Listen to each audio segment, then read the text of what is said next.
Joe Solecki taking on Austin Hubbard. However, Joe Solecki has dropped out of this fight. He is instead going to be replaced by Max Rohskopf. It's spelled Rohskopf. No freaking clue how to pronounce that. We're going to call him Max, shall we?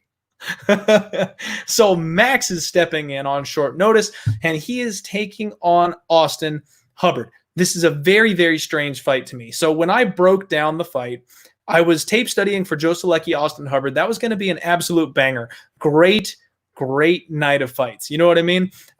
It was going to be a fantastic matchup between young up-and-comers, and I was very, very interested in the Hubbard side. Wasn't ready to pull the trigger yet, but he was the dog, and I was getting close. I was thinking about it. Now that Max steps up, I'm very confused. So Max, I did my research, did my homework, I did my Instagram stalking like I always do. You gots to. He's a two-time NCAA qualifier in wrestling, 2015, 2016. He was a ACC champion in wrestling in 2016 at 165. He's a natural 155-pound fighter. He fights at 155, and he is 5-0 with all 5 wins coming by submission.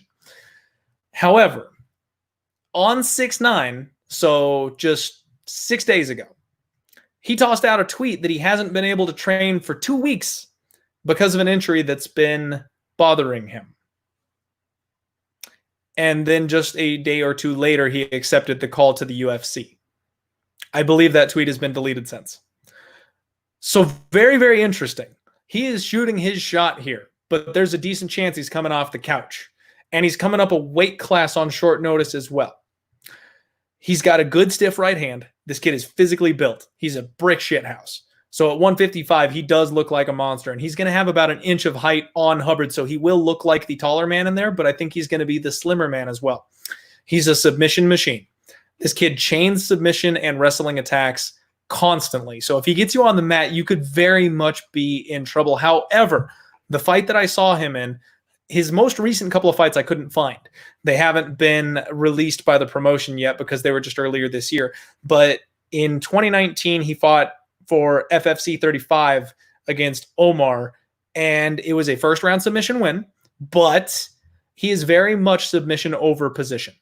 You always hear about people talking about submission over position versus position over submission. If you don't know about the wrestling game or the ground game, jiu-jitsu, if you're new to MMA, welcome to the show. That's what we love to hear.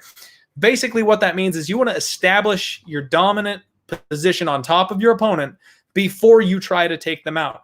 Because if you don't, you can leave yourself open to counters, reversals, whatever. Well, this kid does exactly that. He dives on his submission attempts, and he scrambles all over the place with his opponent because he never let himself get locked down in a position. He was just confident in the fact that he would be able to get out of a bad place if he got put in a bad spot, but it led to him ending up on bottom several times throughout this fight. Something young fighters will do, but remember, he's taking a big step up to the UFC level in this case. He's got a strong wrestling base. We know that already, but that's basically all this kid has got. I didn't see anything as far as his striking goes. Like I said, he's got a stiff right hand, but his opponent was also kind of a low-level grappler. I'm not impressed with his level of competition whatsoever, and he's getting a very, very short notice call-up here against a very skilled fighter in Austin Hubbard. So Hubbard, on the flip side of this thing, he's 28 years old, so he's now just kind of getting into his prime years as well, which is something you like to see. He's 11-14, 4 wins by KO, 2 by submission, 5 by decision. He's only been finished once in his UFC career, or I'm sorry, his MMA career, and that was by submission back in the day. Let me see, 2016. All right, and he trains out of Elevation Fight Team with Curtis Blades, with guys like Neil Magny, with guys like Justin Gaethje. I mean, he comes from a phenomenal team of streaking fighters right now that are just on the up and up, which is something I love to see. The fact that one of his main training partners is on the card and main eventing, you got to think these guys are ready to go and peaking at the same time.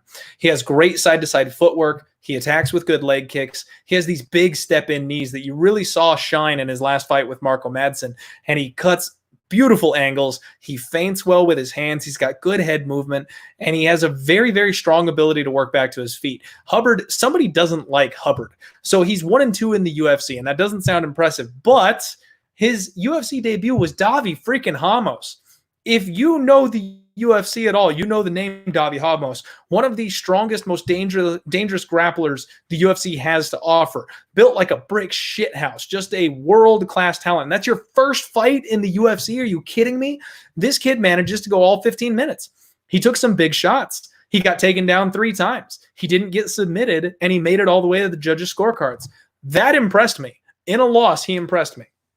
Then he bounces back against Kyle Prepelic, where he showed off his ability to have offensive wrestling himself. He actually ended up sealing that fight by taking down Prepelic in the second and third rounds after kind of a banger of a first round where he ate some big shots, showing me that not only can he strike well, but he can shift gears.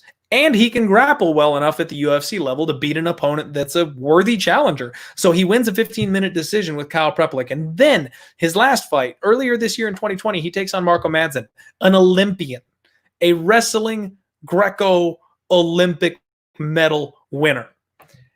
And he gets mauled for 2 rounds. But every single time he gets taken down, he gets back to his feet. He made Marco Madsen work harder than I've seen that guy work in his entire career.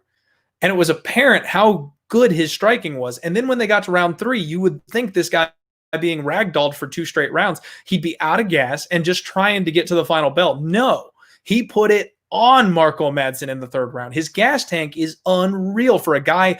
I mean, you got to think that comes from elevation, right? These grapplers that he trains with, like Neil Magny, like Curtis Blades, taking him down over and over and over. That's what those guys are best at. So if he can get up from guys like that constantly and then he still have gas in the tank to go for the knockout, I love that. That's a great sign to me.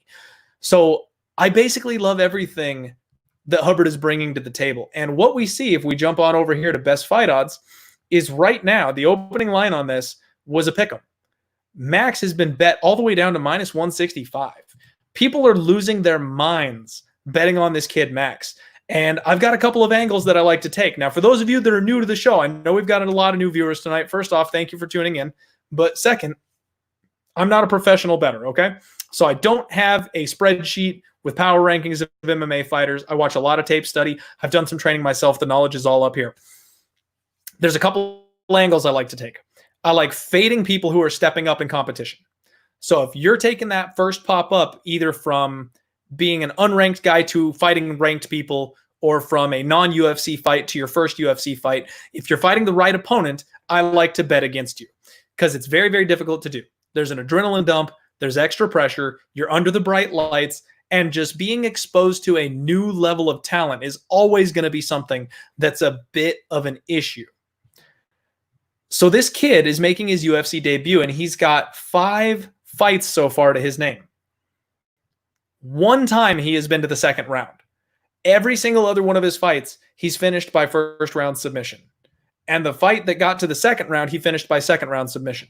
Now let's take a look at his opponents just to get an idea of the level of opposition that he's been facing on the regional scene, because sometimes they fight regional fighters that are absolute monsters and it doesn't matter, right? Well, we've got a 6-6 record. We have a 14-9 record. We have a 1-1 record. We have a 6-1 record. And we have a 2-2 record. Those are the guys that he's fought.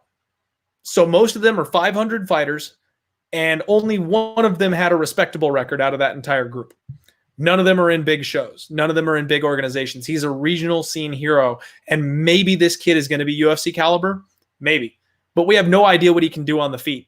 And we have Austin Hubbard, who is able to survive grappling against Davi Ramos, who's a incredibly high Brazilian Jiu-Jitsu black belt level grappler, and then Marco Madsen, who is an Olympic caliber grappler.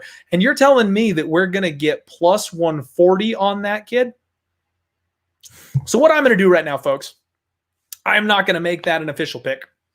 I have a very strong lean to Austin Hubbard, and I'm going to sit tight, because everybody and their mother right now seems to be super excited about this kid, Max, and I think that line is going to get wider. For whatever reason, I think people are looking at Austin Hubbard and going, oh, he's 1-2 in the UFC. He's 1-2 against extremely solid talent and bad matchups for him, and he's survived all of them. Max, that is basically discount Joe Selecki. So the guy that he was preparing for has a skill set very similar to the kid that is filling in for him. He's just got a whole ton less experience. On top of that, the kid's coming up a weight class. On top of that, the kid's coming in on short notice. On top of that, the kid probably hasn't trained the last couple of weeks because he may have an injury. I don't know how everybody is so sold on this guy, but I'm going to have to take that bet the other way. I'm going to wait for this line to get a little bit better. If anybody else gets smart to this thing and the line starts to dip back the other way,